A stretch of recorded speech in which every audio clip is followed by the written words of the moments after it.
Chers amis, quelle joie de vous voir déjà très nombreux.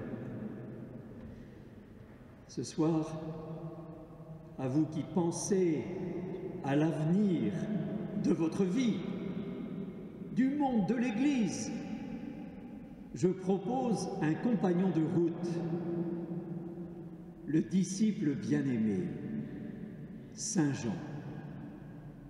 C'est un des deux disciples qui suivent Jésus dans ce récit qui vient d'être proclamé.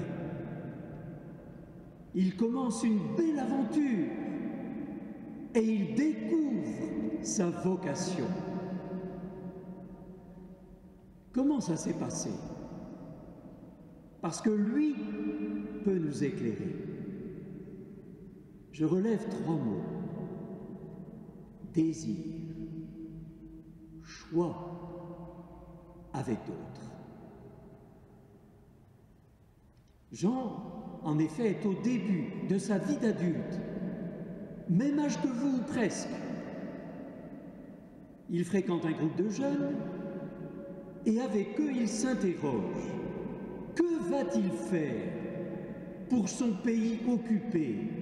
Que va-t-il faire pour sa religion? Et arrive Jésus. Il le voit qui va et vient. Que sait-il du Christ? Ce qu'un aîné en qui il a confiance lui a dit, « Voici l'agneau de Dieu ». Peut-être que Jean n'a pas bien compris. L'agneau de Dieu, qu'est-ce que c'est? En tous les cas, c'est sûrement pas un dictateur, c'est sûrement pas un potentat. L'agneau, c'est humble. C'est doux. Avec André, Jean est comme attiré par Jésus. Alors il avance. Et quel appel entend-il du Christ? Il entend « Que cherchez-vous » Quoi? Une question? L'appel de Dieu, c'est une question? Oui. L'agneau de Dieu n'est pas celui qui te dit d'un doigt menaçant « Tu épouseras Juliette ». Mais Seigneur, je suis raide amoureux de Béatrice. Tu épouseras Juliette. Saint Jean, compagnon de Jésus, te dit, ce Dieu menaçant, ce n'est pas le Dieu qui m'a appelé. Il a dit, que cherchez-vous? C'est une question, pas une réponse. Ah, et pourtant, va se dire l'un ou l'autre d'entre vous, pourtant depuis la fin de l'été, j'attends une réponse. L'année dernière, j'ai fait l'effort d'être en colocation pour mieux me connaître et vivre avec les autres. Et puis, j'ai encadré un camp scout. Et puis, j'ai fait un séjour en abbaye.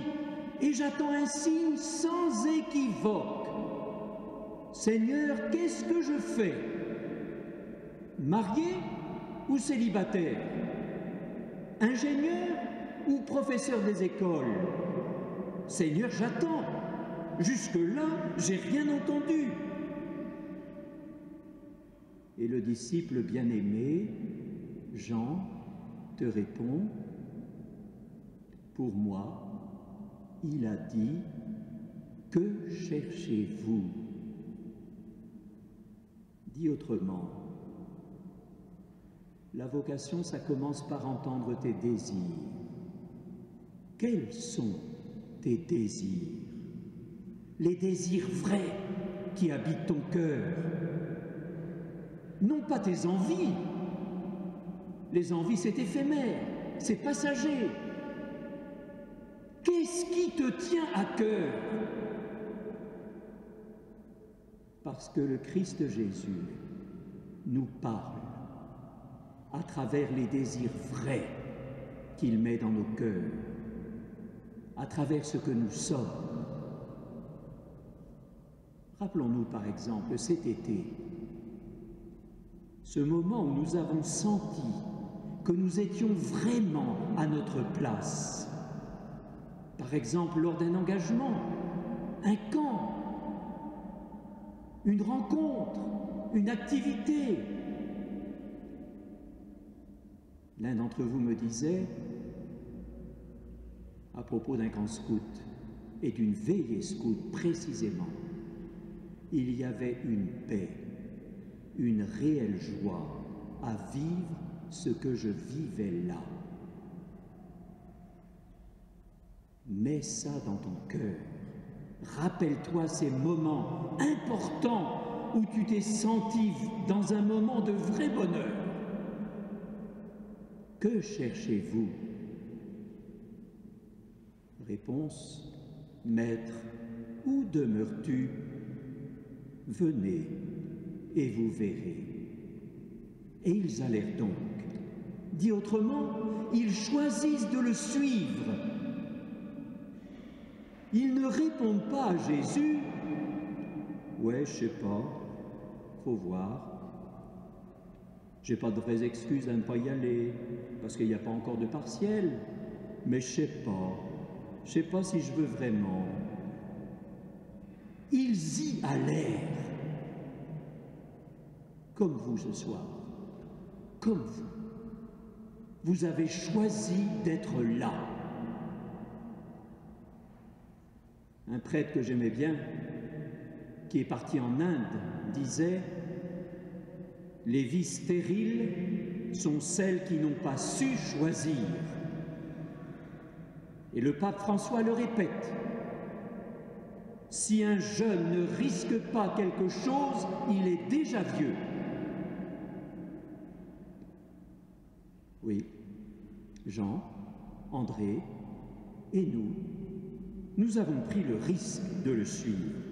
Dit autrement, la réponse que Jésus attend ce soir, pendant ce cœur à cœur avec lui qu'on va vous proposer, c'est pas une réponse entre devenir l'époux de Julie ou de rentrer chez les Dominicains. La première réponse qu'il attend de nous, c'est celle-là. Seigneur, je choisis de te suivre tout de suite, là, maintenant.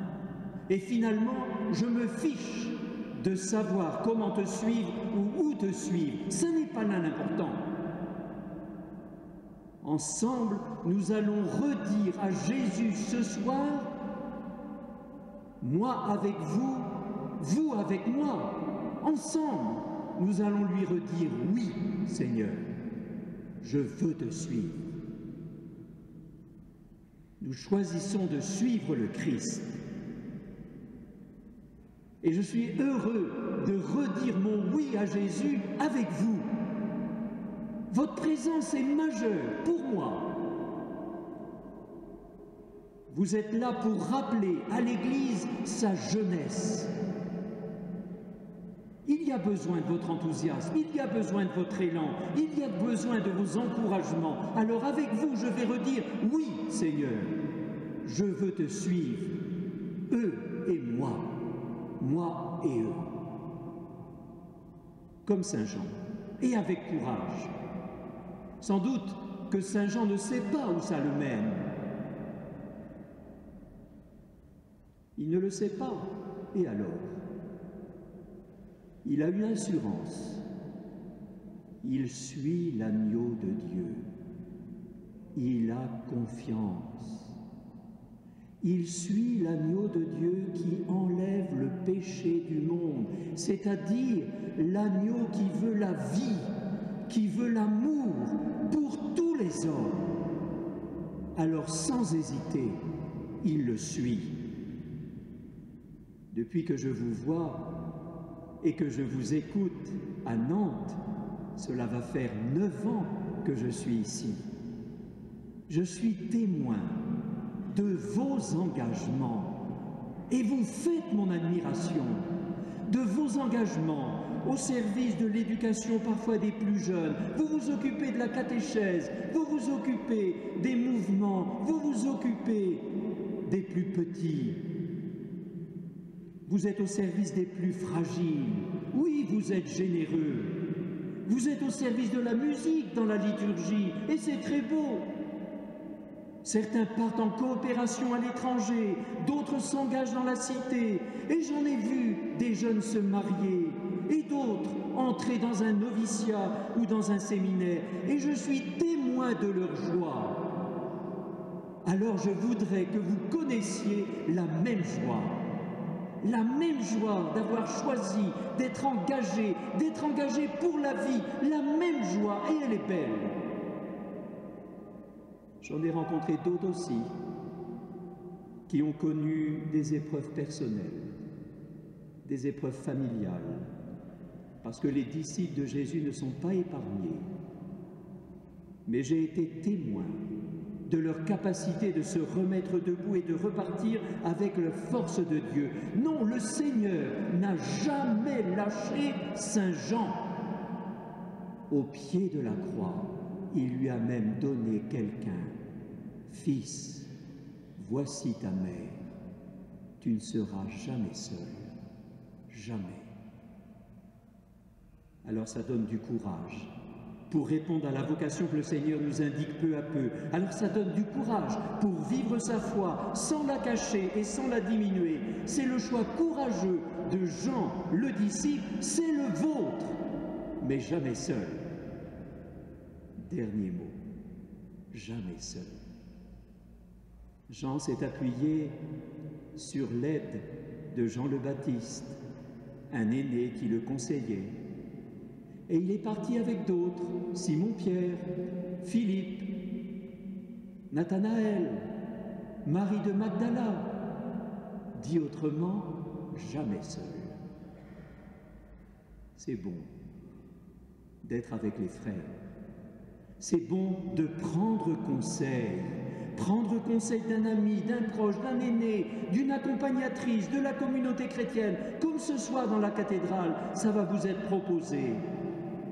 Des prêtres, des laïcs sont là pour vous écouter, comme demain, dans les aumôneries, dans les paroisses, dans les mouvements, parce qu'il y a quelque chose qui est notre règle à tous. Et à cause de cette règle-là, nous n'avons pas peur de prendre des risques, d'oser des engagements, parce que nous sommes fraternels. Nous nous entraidons les uns les autres. Voilà l'Église. C'est là où tu y trouves le Christ, la lumière du Christ, la joie du Christ, l'amour du Christ. Alors ce soir, nous lui redisons notre oui enthousiaste, généreux et sans réserve pour notre plus grande joie.